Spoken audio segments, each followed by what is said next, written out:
Hello, I'm Ed Rabyd, otherwise known as the Rabyd Atheist, former pastor turned atheist, now a compassionate anti-theist. Welcome to my channel. Feel free to like or dislike the video as you see fit, so feel free to hit those buttons. Feel free to comment below, and I would appreciate it if you would subscribe to the channel and hit your notification bell for more content as it is released. You're also free to share my videos as much as you like. The purpose of this channel is educational in regards to atheism, deconversion, and other related issues. Today I want to begin a series. This is part one of a series helping out apologists. And I want to start off by telling apologists what annoys us so you can avoid that. I mean, for me, as I was kind of an amateur apologist myself, and the more I tried to tweak everything in apologetics to actually make it convincing, the job became more difficult. So I'm going to save all of you a lot of time by telling you what, first of all, is very annoying. And then as I go through the various arguments for the existence of God and show how they don't work, and how, in more particular, they didn't work for me, hopefully maybe you guys can come up with something different, because so far I really haven't seen anything in quite a while. I think the last thing I ever saw in apologetics was the Clum cosmological argument, and that's pretty old.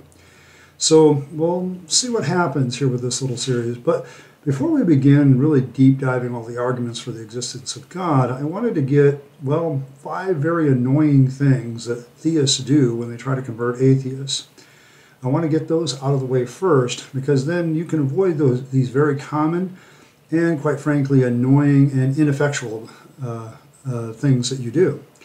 And I want to start off with the first one that seems very obvious to me if you really think about it. Even as a theist, I realized that this technique would not work with somebody who's an atheist, because they don't share an understanding of authority that Christians do, or any other theists for that matter. Number one, quoting scripture, or the Quran, or whatever holy book that you seem to have. Quoting that to us like somehow it's going to be a magic spell that will suddenly cause us to feel the spirit of whatever the book is trying to get across and make us suddenly be converted. First of all, atheists don't believe in any of your holy books. So even if you quote it to us, we're kind of going, well, so what? That's that person's opinion, or that thing's opinion. That doesn't really help us. It doesn't really help us, because quite frankly, as an apologist, it's not going to help you, because the atheist is looking at the scripture and saying that's man-made and it's not going to work. Now, even if you believe it might have some effect because of your personal religious beliefs, it doesn't change the fact that the atheist doesn't share those religious beliefs. You've got to, first of all, convince an atheist that there's a God in the first place. And secondly, then you would have to find some way to connect the dots that proves that your whatever rendition of your holy books is actually holy and inspired by that God.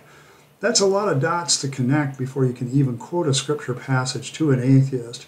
But some of you seem to think that you can just quote a scripture passage and voila, the atheist is just going to be converted through the power of the scripture. Why this is particularly annoying to me, though, as the Rabyd Atheist, is number one, I was a Christian for 40 years. Number two, I was a pastor for 20 years and preached from the Bible regularly. Number three, I have a biblical studies degree, which means I've studied the book academically. Number four, I have a master's degree in theology, which means I've studied the theology of the Bible academically.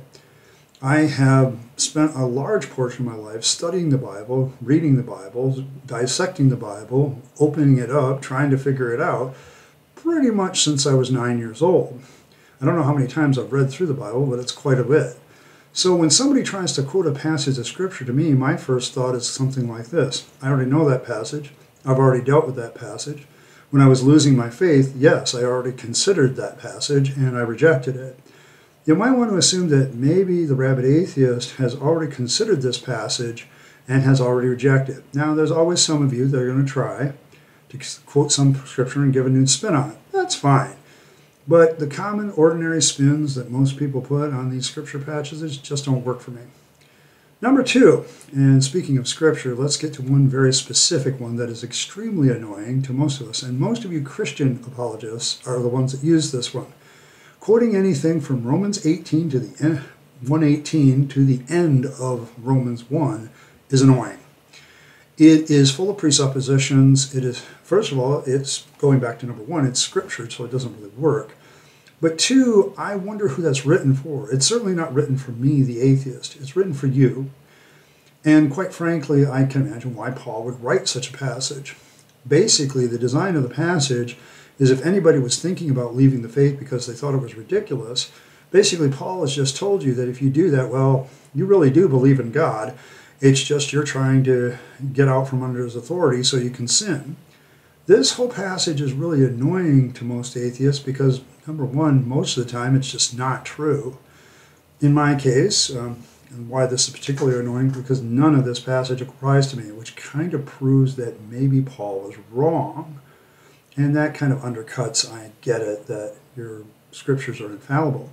But for me, the road to atheism was simply a slow, very painstakingly slow at times, rejection of Christian theology and biblical efforts and the message. There was just simply no proof or evidence to prove it. I intellectually got rid of my faith long before anything else happened. And so the idea that I just did this to sin is also nonsense. Quite frankly, I'm a lot more moral than I was now because I know my actions have consequences in a real world and it's temporary, and I want my consequences to those actions to be positive. So I work very hard on following virtue and doing the right thing, not because, I'm in fear of God, but because it builds a better life for myself and for the people around me. Which kind of leads to my third one, which is telling atheists, well, there's no real morality in atheism. Because after all, in atheism, who holds you accountable?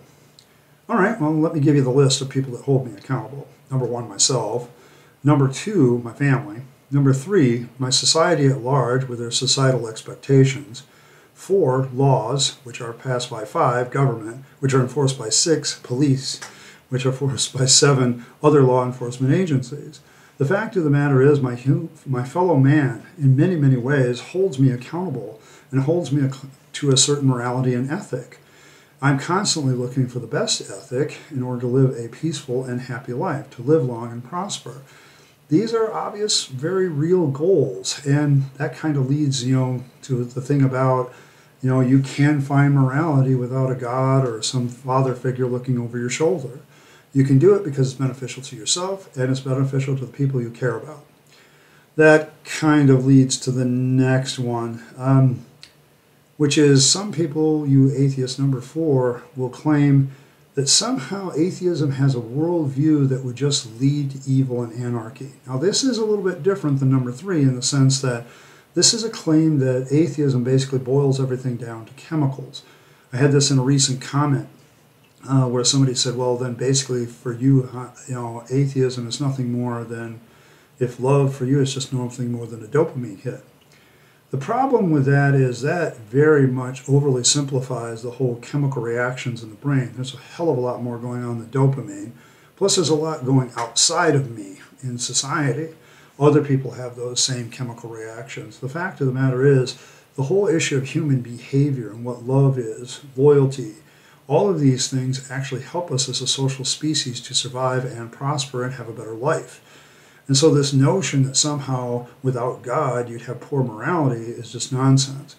Mostly I think that when theists make this claim to us, I get a little annoyed personally because I've literally read several books that talk about how morality is necessary as a social species and no God is required in those moral systems.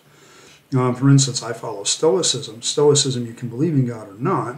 You can take it or leave it, but the fact of the matter is, the whole point is a happy, prosperous life for everyone. And because we are a social species, you can't achieve that on your own necessarily, but it's just better when you do things that are more moral and everything else. But this also leads to the other idea of a worldview, okay? The atheist worldview. I don't know what that is as an atheist, because the only thing that binds me to other atheists is their belief in a lack of belief. The evidence for the existence of God is simply unconvincing. Okay, we just don't believe. And that's a hard thing for people to swallow. But within that, there's a wide range of atheists that go all over the place. I've never understood this criticism of an atheist worldview, like we're somehow trying to take over, or somehow we've reduced life down to chemicals and just animalistic behavior. That's not true. as a rational thinking animal, we obviously have higher ways of doing things. And somehow I wonder how that works. But a worldview? No. I mean, atheists can be, I know Republican atheists, Libertarian atheists, Democrat, liberal atheists. I know communist atheists, socialist atheists, capitalist atheists, industrialist atheists. When it comes to ideology, atheism may be the only thing that a lot of these people have in common. There is no worldview of atheism, okay? I get where people say naturalism, but naturalism is far more complicated than just animalistic behavior, survival of the fittest, and all that. What does this survival of the fittest mean?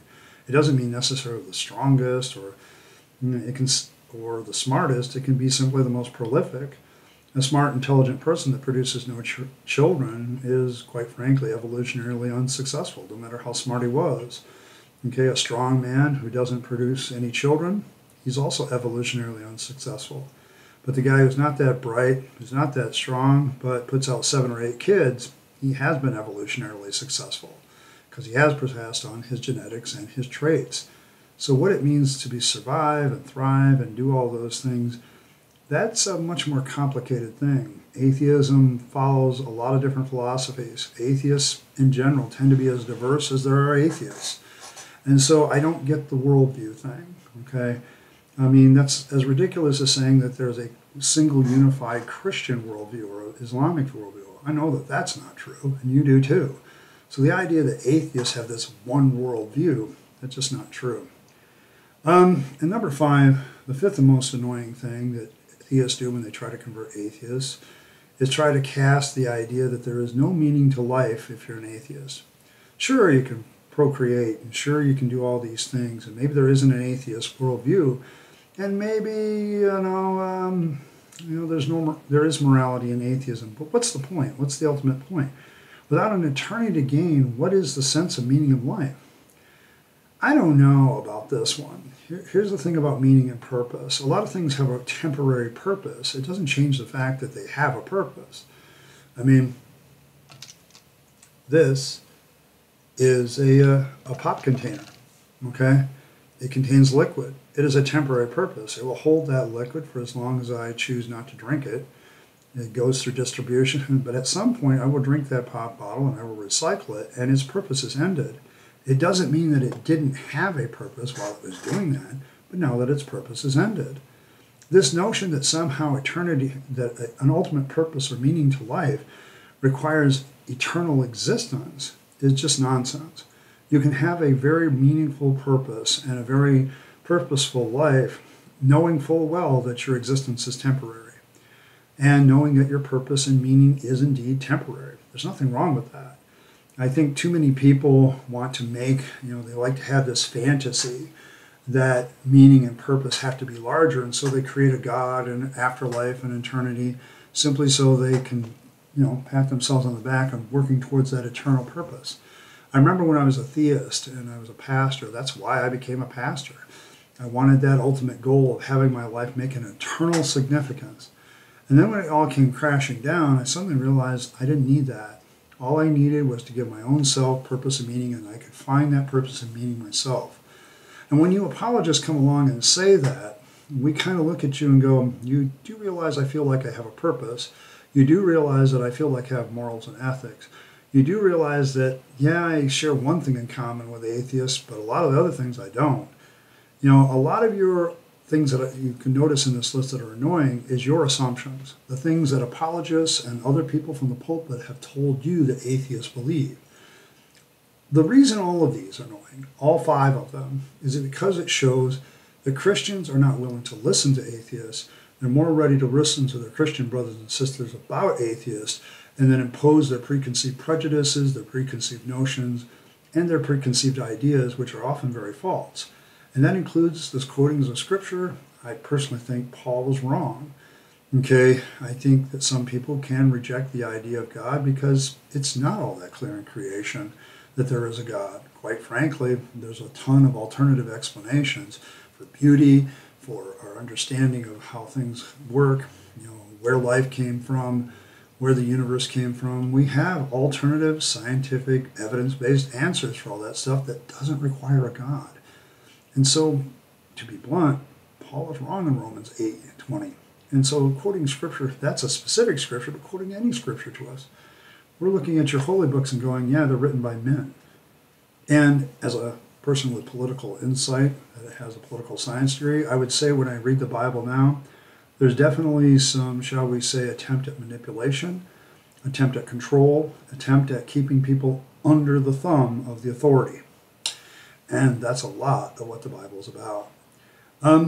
I know this is kind of a hard list, but here's what I'm trying to tell all of you theists out there. Don't annoy me, okay? Don't start with this stuff, okay? It's not going to work. I'm giving you an advance notice that you'll be wasting your time because I'm just going to be rolling my eye and trying to figure out how to get out of the conversation at that point. Because none of these things are true. Scripture is not a magic formula that's going to convert me. Romans 1:18 and following is wrong. I'm sorry, I don't really think there is an atheist worldview other than the lack of belief in God. That's it. And quite frankly, you can find morality, ethics, purpose, and meaning to life without God even being necessary. And to say that you can't denies all the times that we have told you how to do this. Okay, so I want to get these easy things, the easy, annoying things out of the way to help you apologists out. And this is part one of a series where I'm going to say, you know, helping the apologists do a better job. I, an atheist, am going to try to help you, Christian and other apologists, how to do a better job in your arguments for the existence of God and how to reach us poor atheists with your message. I think, though, it's probably going to end with a lot of disappointment for you, but you're welcome to come along. Well, I want to thank you all for stopping by. Thank you for every like, share, subscribe, every comment. Always very helpful. Subscribe to the channel, hit your notification bell for more content as it is released. I appreciate every single one of you that stops by, regardless of what your orientation is and what your viewpoint is on the divine. Thank you for stopping by and listening to an old preacher turned compassionate anti-theist. Have a great day, and I'll see you next time.